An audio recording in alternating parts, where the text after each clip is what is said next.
जय Hind. Israel Hamas युद्ध कराने वाले का सामने आ गया है नाम। खुद ही बताया ये जंग कराने में हमारी है अहम भूमिका। चलिए जानते हैं कौन है इस युद्ध के पीछे। इजराइल हमास युद्ध यूं ही नहीं छिड़ा, बल्कि इसके पीछे कई देशों और संगठनों की भूमिका अहम है। इजरायली सेना की हमास पर कार्रवाई के दौरान गाजा पट्टी में इसके कई सबूत मिले हैं। इजरायली सेना ने हमास आतंकियों के पास से ईरानी और उत्तर कोरियाई हथियार की खेप बरामद की है।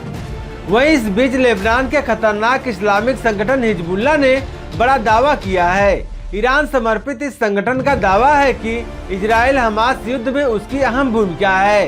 पहली बार हिजबुल्लाह ने खुलकर अपने आप पर यह बात सामने स्वीकार किया है। लेबनान के चरमपंथी संगठन हिजबुल्लाह ने कहा है कि इजराइल और हमास के युद्ध में उसकी अहम भूमिका है और यदि इजराइल गाजा पट्टी पर जमीनी हमले शुरू करता है तो उसे उसकी भारी कीमत चुकानी पड़ेगी। हिजबुल्लाह के उपनेता शेख नईम कासिम का यह बयान उस वक्त सामने आया जब इजराइल ने दक्षिणी लेबनान में बमबारी तथा ड्रोन से हमले किए और हिजबुल्लाह ने इजराइल की ओर से रॉकेट और मिसाइलें दागी। हिजबुल्लाह ने कहा कि हमले में शनिवार को उसके 6 लड़ाके मारे गए, जो 2 सप्ताह पहले शुरू हुए युद्ध के बाद एक दिन में मारे गए लोगों की सबसे बड़ी संख्या है।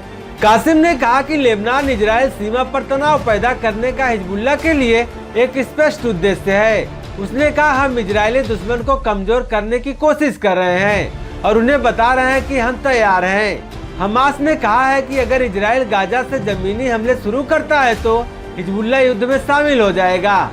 हमास के आतंकवादियों द्वारा दक्षिणी इजराइल के शहरों पर 7 अक्टूबर को हमले किए जाने के बाद इजराइल ने गाजा पट्टी की घेराबंदी कर दी और कई जवाबी हमले भी किए। मिस्र और गाजा के बीच की सीमा शनिवार को खोल दी गई, जिसके बाद लगभग 2 सप्ताह से जारी इजरायली घेराबंदी की वजह से भोजन, दवा और पानी की कमी से जूझ रहे फलस्तीनियों के लिए सहायता पहुंचाने की प्रक्रिया शुरू हो गई है।